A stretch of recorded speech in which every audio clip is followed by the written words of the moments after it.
So I am heading into town.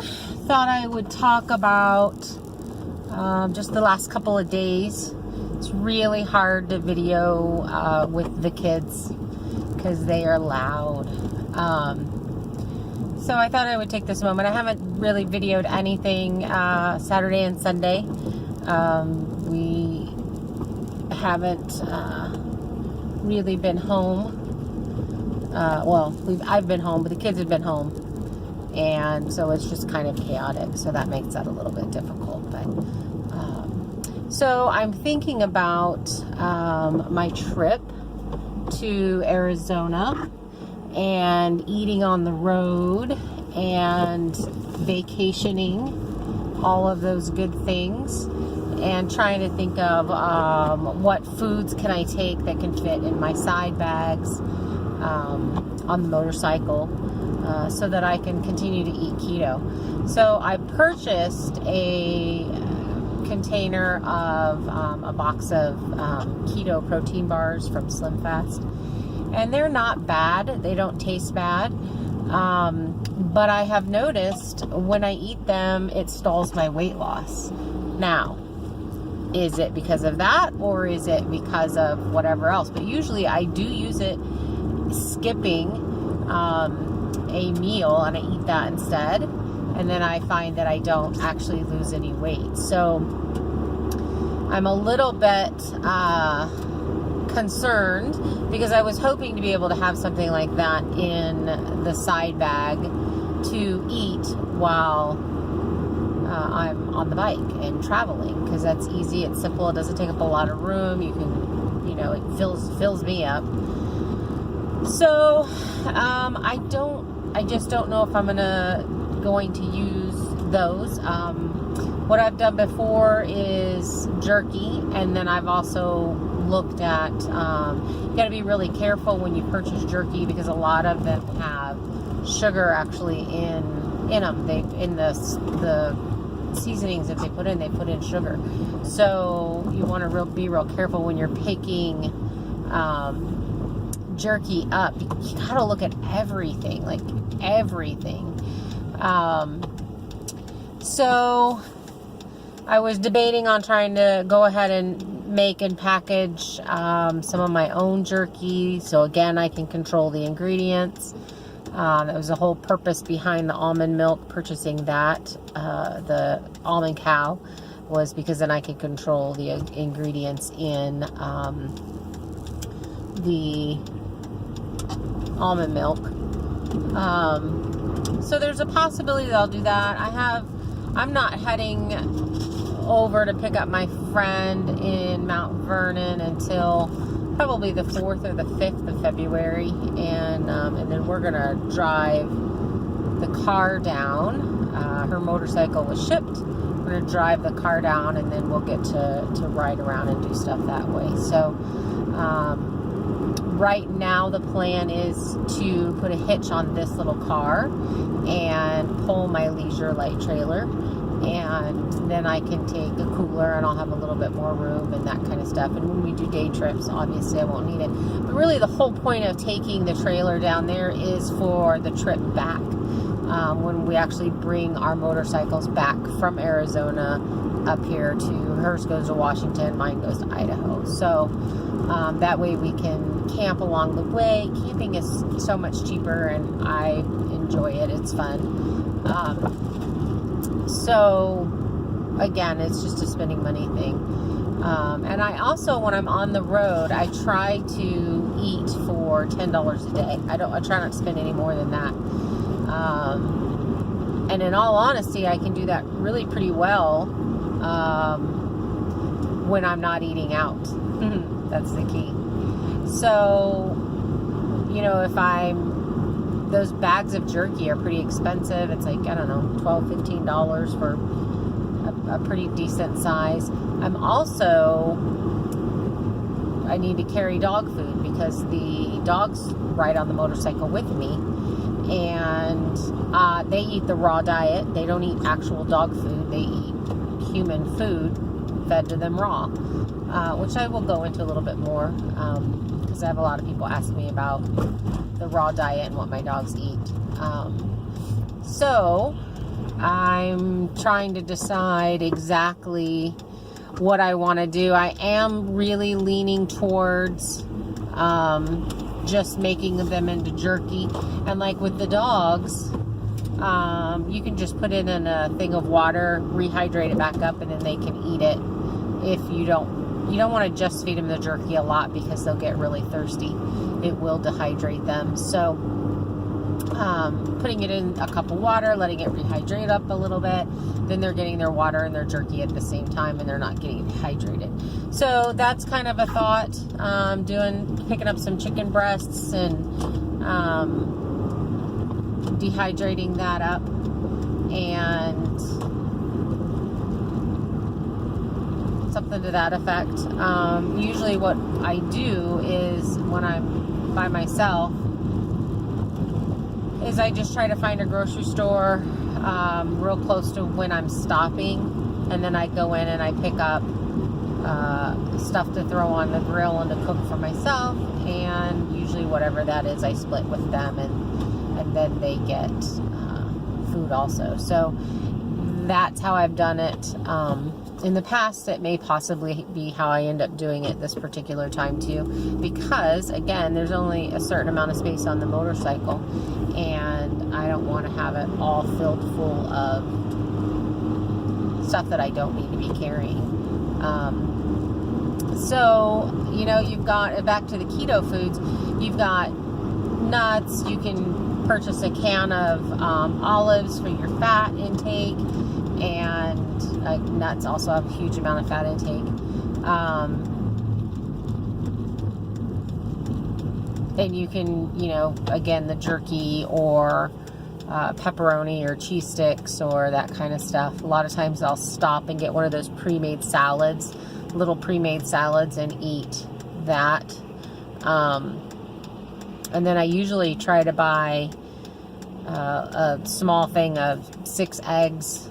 And you can actually purchase already hard-boiled eggs in the store, so you can get those. And I do recommend going into an actual grocery store and not trying to purchase your things at the gas station because of cost. You're going to pay a whole lot more at a gas station than you will if you just actually make this extra stop and go into the grocery store. That helps as far as staying in that $10 a day budget. And I've done quite a few cross-country road trips. I always lose weight on the road. Actually, riding a motorcycle, you burn between 200 and 300 calories an hour, depending upon how you're riding. But and I believe it because I actually lose weight every time I'm on a road trip, so that's awesome. The plan is, I think we're going to be in Arizona for a couple of weeks, just tooling around, having a good time, enjoying the sunshine, picking up some vitamin D from that sun. And then Mary is going to head back to Mount Vernon. And as long as the weather here in Idaho is not getting dumped on, my son does snow removal, and his wife helps him, and I might need to be back here for babysitting. But if the weather's not too bad, then I'm planning on heading from Arizona to Texas, and I am going to be changing my compressor on my motorcycle and visiting some people and just kind of tooling around and there for not for a very long amount of time, just a couple of days, and then I will come back, drop my bike off to stay in Arizona, jump in the car, and drive back up here to Idaho. So that's kind of the plan. I do, that's another thing, I'm going to have to take my laptop with me so that I can upload stuff and put some videos up. And I'm going to be GoProing off the motorcycle, and I'm kind of looking at some different things for my helmet to be able to put the GoPro on my helmet. I also want to find something to attach onto the dog crate that the dogs are in, so we can have the dogs view. A lot of people always ask, well, what do they do when you're riding? So I'm going to try and video what they're doing while I'm riding. If I'm going slow, they pop up and look out and look around and check things out. When I'm going fast, they just get in and lay down and whatever. So that's the plan. And so basically I'm going to be away from the house for about a month. And so trying to stay keto during that particular time. I do have to say the last 2 days, I've really been wanting to snack a lot. And I don't really know why. So, I don't know. I'll just have to, I guess, figure that out. See if this is just a little bit of a phase that we're going through. I know I'm ready for a body dump. Literally. So, how my body works, or has worked in the past when I've done this particular diet, is I'll do an initial drop of a couple of pounds, and then I stay. I pretty much hold that for a bit, and then I might gain a pound or two, and then it's like all of a sudden, whoosh, the body washes everything out, and you're down 4 pounds. It's crazy. So, but I've also, other keto people have talked about that, where you know, that's why they say don't weigh yourself every single day, because you'll get frustrated because the weight goes up and down. To literally just weigh yourself once a week. I weigh every day just because I just do. I don't know. I just do. But I also know that that's happening, so I don't have that emotional attachment to the scale as far as, oh my God, I've got to freak out. I gained a pound or whatever. I just don't really do that. So, yeah, I mean, I guess that is where I'm at with that. Right now, my concern is getting ready for this trip and getting pretty excited about it. I'm working on a new dog crate for the motorcycle because now I do ride with the 2 dogs, and I want to give them a little bit more room because Justin is getting older and bigger, and I don't like thinking that they're all squished up in there. So, yeah, that's kind of what we're doing now. I'm trying to get the finishing touches on that, which, finishing touches, I really need to get the whole thing covered. I've got the metal frame, the steel frame welded together, which I had done by somebody else, and now I need to get it covered. So, that's basically where I'm at with that. I don't know. I mean, for breakfast with traveling, I know I'm kind of bouncing all over the place, but that's how my brain processes things. I'm just everywhere. So you're getting all 3 topics: the trip, the dogs, and my food, my keto intake. I'm thinking for breakfasts on the road, I don't like to eat a lot when I'm on my bike. I don't like that super full feeling. So I really can't do more intermittent fasting, which is probably why I lose more weight. What ends up happening is I get up in the morning, I have, you know, something to drink, coffee or a tea or a 5-hour energy mixed in my water, which is normally what I do. And then I get on the bike and I take off, and then I stop for lunch. And lunch, you know, usually I make it my biggest meal for the day. And then, and I'll snack. So I'll have the nuts or something in the side, the cheese or whatever, in my side bag. And anytime we stop for gas, I'll grab a little handful here and there. So, I mean, I am getting intake, I am getting food, it's just not a meal.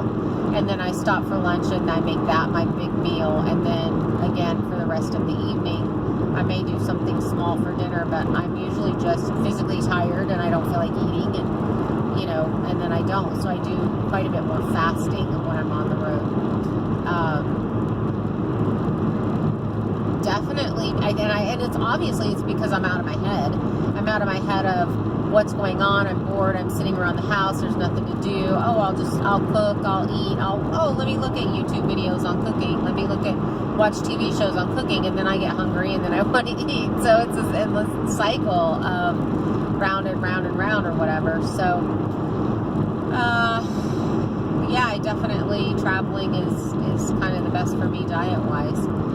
And I'm not really sure how loud the background noise is going to be on this. I'm trying to work on deleting the background noise out of the video.